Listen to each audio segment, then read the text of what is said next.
kayong lahat. Halina't pakinggan natin ang isa na namang makapanindig balahibong kwento. Ako si Jason. Lumaki ako sa isang relihiyosong pamilya. Ang aking ama ay isang pastor at ang aking ina naman ay isang pampublikong guro at palagi ring abala sa paglilingkod sa simbahan kasama ang aking bunsong kapatid na si Noah. Samantalang ako naman ay abala sa paghahanap ng trabaho matapos mag-resign sa bangkong pinapasukan ko. Bago matanggap sa trabaho ay sumama ako kina nanay at tatay sa misyon nila sa isang liblib na baryo sa aming probinsya. Kapansin-pansin ang pagiging tahimik ng lugar na iyon. Walang mga tricycle o kahit padyak man lang na masasakyan papasok sa kanilang baryo. Mabuti na lang at may dala kaming sasakyan kaya hindi na namin kailangan pang maglakad. Malayo-layo rin daw kasi iyon, sabi ni tatay. Pinagmasdan ko ang lubak-lubak na daang tinatahak ng aming sasakyan. Nagtaka ako nang mapansin ang malalim na uka ng lupa, dahilan para mas mahirapang makadaan ang kahit anong sasakyan. Muntik pang bumaon ang gulong ng pick-up ni tatay nang piliting niyang ipasok ang sasakyan sa makipot at maputik na kalsadang iyon. Hindi man lang ba naiisip ng mga opisyal ng kanilang barangay na isang guni sa munisipyo ang problema rito? Mukhang hindi nakakayaning pumasok ng sasakyan sa dadaanan natin. Baka pwedeng iwanan lang muna natin ito dito, sabi ni tatay nang ihinto niyang sasakyan sa gilid ng kalsada. Sabi niya ay hindi naman daw siguro makakaabala sa mga dadaan ang sasakyan namin kung iiwanan namin itong nakaparada roon habang nagbabahay-bahay kami. Habang naglalakad kami patungo sa mga kabahayan, una kong napansin ang magkakalayong agwat ng mga bahay. Karamihan pa ay nakasarado kaya naghanap na lang si tatay ng maaabutang nakabukas at magpapatuloy sa amin. Bakit kaya puro sarado yung mga bahay, tay? Baka maaga silang umalis para magtrabaho sa bukid. Alam mo naman kung ano ang hanap buhay ng mga taong nakatira sa ganitong lugar. Kailangang gumising ng maaga para magsaka. Habang abala kami sa pagbabible study, ay napansin ko ang paglabas ng kapatid kong si Noah. Dala ang laruan niya. Napabuntong hininga na lang ako. Siguradong naiinip na naman siya. Hindi ko na siya sinaway sa takot na makaabala pa ako sa ginagawa namin. Natanaw ko siya sa labas na may kausap na isang matanda at hindi naman nagpapasaway kaya hinayaan ko na lang siya. Tiyak na nakikipagkilala lang siya sa mga taga rito sa baryo. Sa buong maghapon ay 3 bahay lang ang napuntahan namin.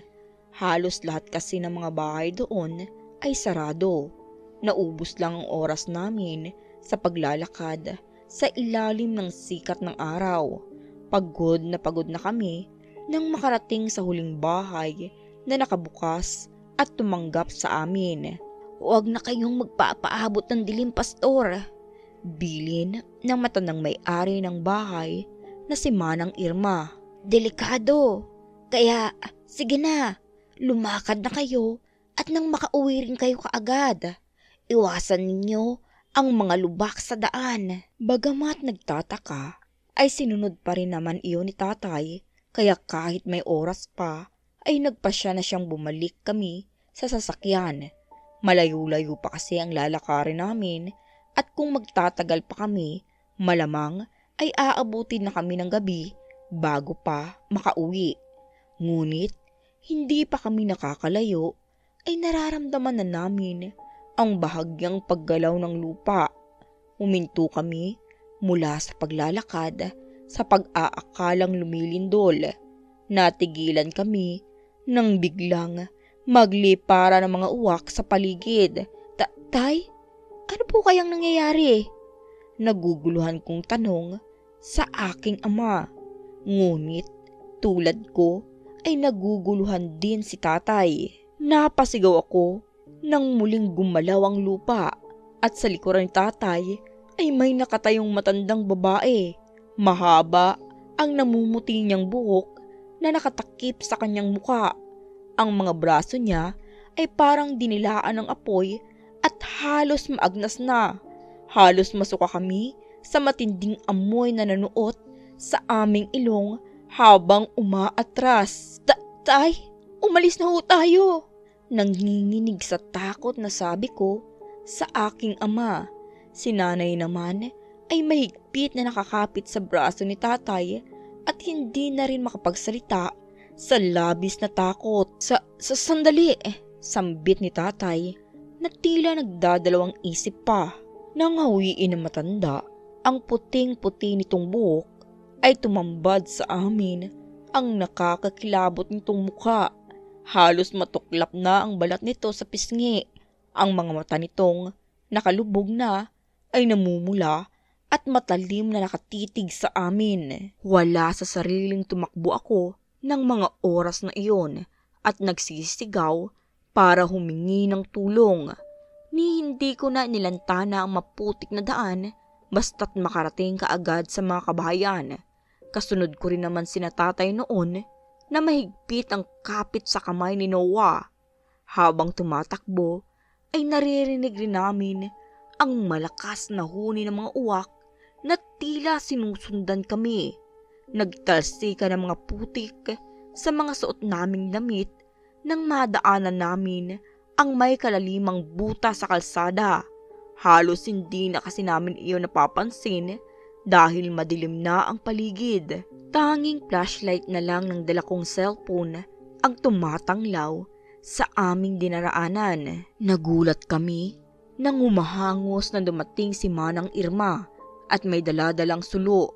Sa likuran naman niya ay ang dalawang lalaking may nakasukbit na itak sa kanilang bewang. Pastor, mabuti at naabutan pa namin kayo. Ipagpabukas niyo na ang pag-uwi. Mabilis ang pagkalat ng dilim ngayon. Naglalabasan na sila. Bigla akong kinalibutan sa sinabing iyon ni Manang Irma. Sino pong sila? Lakas loob kong tanong. Iyong matandang babae lang naman kasi ang nakita namin kanina. Mamaya ko na ipapaliwanag. Kailangan niyo nang sumama sa amin. Halina kayo! Utos ng matanda. Sa pagkataranta namin ay dali-dali na rin kaming sumunod sa matanda pabalik sa bahay na pinuntahan namin kanina. Bagamat may pagdududa pa rin kina Manang Irma ay wala naman kaming magagawa noon kundi ang magtiwala kesa tuluyang mapahamak sa labas. Pagkapasok namin sa kanilang bahay ay kaagad na ikinandado ng matanda ang pinto. Ang mga bintanang sadya ng nakasara kanina ay meron ng nakabudbod na asin at may nakatirik na pulang kandila. Hinihingal na umupo si nanay sa mahabang upuan na gawa sa kwayan. Sino po ba ang tinutukoy nyo? At saka, bakit ho kami hinahabol nung matandang babae kanina? Naguguluhang tanong ng aking ina. Pare-pareho lang naman kami ng katanungan. Kaya, mas pinili naming manahimik na lang muna. Umupo ako sa tabi ni nanay. Si Noah naman ay sa tabi ni tatay sa katapat naming upuan. Hindi ordinaryong tao ang matandang sinasabi nyo. Isa siyang abwak. Ang mga abwak daw ay mga aswang lupa na may kakayahang mag-anyong uwak o kaya ay bayawak. Ang mga babae ay nag-aanyong uwak upang lansihin ang kanilang biktima. Ang mga lalaki naman ay nag-aanyong bayawak. Ngunit pareha silang may kakayahang dumaan sa ilalim ng lupa sa oras na makaamoy sila ng panibagong biktima. Iyan ang dahilan kung bakit maraming butas ang kalsada papasok dito sa baryo. Doon sila madalas na lumalabas tuwing sasapit ang dilim. Kung minsan, kahit tirik ang araw, ay lumalabas pa rin ang ilan sa kanila. Kaya, Hindi kayo ligtas dito. Kung maaari, sakaling makaalis kayo, ay wag na kayong babalik pa rito. Babala ni Manang Irma. Nagkatinginan sila nanay at tatay. Aswang, kung ganoon, kami ang panibago nilang biktima. Kaya ba? Tama ka, Pastor. Mukhang kanina pa nila kayo pinagmamasdan. Dagdag pa ni Manang Irma. Halos hindi ako makapaniwala sa aking narinig mula kay Manang Irma. Totoo pa lang, may mga aswang at meron pang aswang sa ilalim ng lupa. Walang galang na ho, Manang Irma. Pero lahat po ba na nakatira rito ay kagaya nila? Tanong ko sa matanda. Humarap siya sa akin at umiling. Hindi, iho. Marami pa rin ang katulad namin na ordinaryong tao pa rin. Tulad namin, hindi rin sila basta-basta makaalis dahil sa malawak na lupaing minana pa namin sa aming mga ninuno. Nasanay na rin kami sa pagprotekta sa aming sarili laban sa mga abuwak, kaya hindi nila kami nagagalaw rito. Napalingon kaming lahat nang dumating ang isang may edad na lalaki at may bitbit na malaking bayong. Erwin! Tawag dito ni Manang Irma. Ipinakilala niya sa amin ang matandang lalaki at nalaman naming asawa pala niya iyon. Mabuti ho, Pastor, at nakapasok kayo rito bago pa man may mangyari sa inyo. Nakakalat na sila sa labas at sa mga oras na ito ay tiyak na pinakikingganan nila tayo. Sabi ni Mang Erwin matapos ikwento rito ng asawa ang nangyari. Sabi pa ng matanda, kaya raw sementado ang sahig ng kanilang bahay ay iyon ang kanilang proteksyon laban sa mga abuwak bukod sa asin, kalamansi at binasbasang rosaryo na laging suot ng mag-asawa tuwing sila'y lumalabas.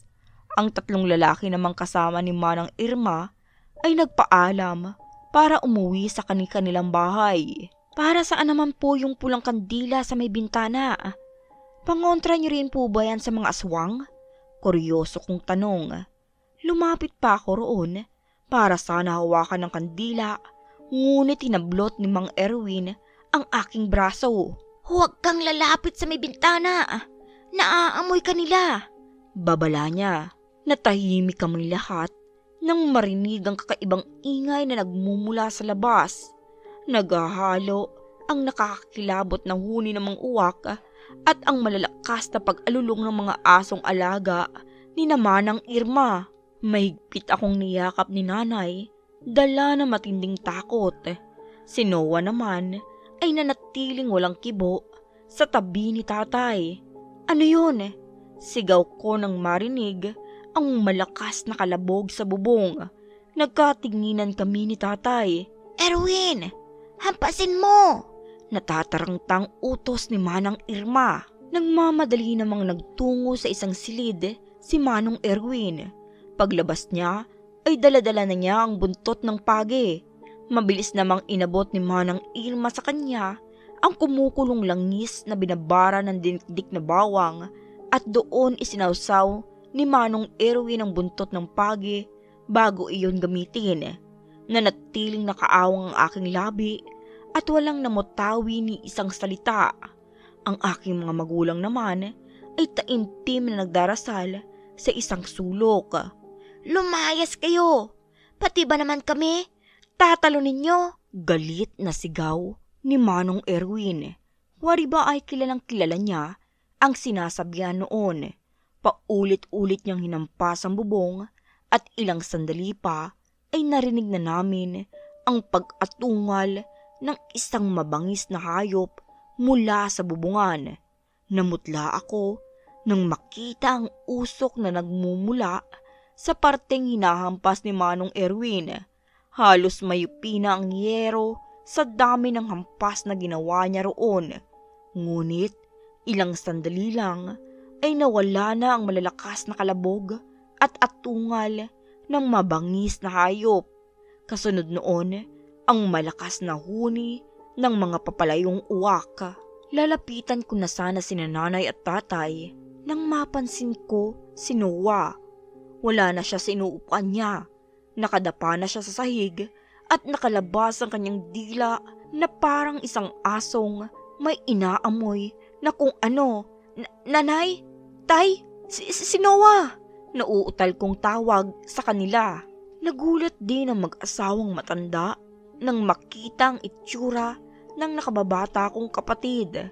Napasigaw si nanay nang dilaan ni Noah ang simentadong sahig at gumapang patungo sa ilalim ng mesa. Diyos ko, Noah anak!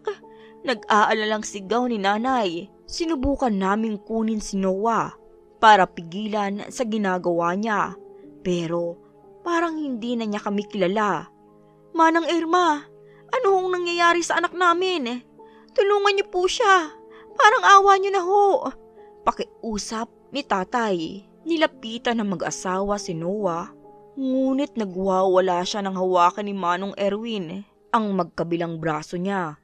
Hindi ko mapigilang maawa sa kapatid ko nang makita siyang nahihirapan.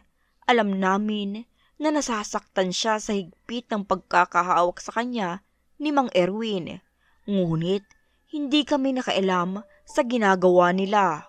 Umusa si Manang Irma ng mga salitang hindi naman namin nauunawaan habang ang dalawang daliri niya ay nakalapat sa tiyan ni Noah. Ilang sandali pa ay nagsisigaw na ang aking kapatid, dala ng sakit na kanyang nararamdaman at kasunod noon ang pagsuka niya ng kulay itim na likido.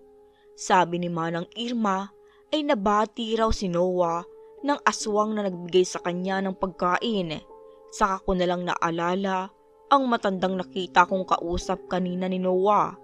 Kung hindi raw naagapang tanggalin ang lason sa katawan ng bunso kong kapatid, ay posible raw na hindi na namin siya mabawi dahil kahit sino sa amin ay hindi na makilala pa ni Noah. Kinabukasan ay hinintay muna naming kumalat ang liwanag bago kami umalis sa bahay ni Manang Irma. Maraming salamat ho sa pagpapatuloy sa amin at sa paggamot sa anak namin. Tatanawin po namin itong malaking utang na loob. Paalam ni tatay sa dalawang matanda. Kami ho ang dapat magpasalamat, Pastor. Hindi biro ang ginawa ninyo. Mag-iingat ho kayo at pakiusap para sa kaligtasan ninyo. Huwag na kayong babalik dito. Tumangutang naman si tatay sa sinabi ni Manang Irma. Kumaway naman kami ni Noah sa kanila bilang paalam. Dahil sa nangyayari kagabi ay iniwasan na namin ang mga lubak sa kalsada at nang makasakay kami sa aming sasakyan ay walang lingon likod na nagmaneho si tatay papalayo sa baryong iyon kung saan nakatira ang mga abwak. At dyan na nga natatapos ang ating nakakakilabot na kwento. Nawa, ito ay inyong nagustuhan. Maraming salamat sa inyong patuloy na pakikinig.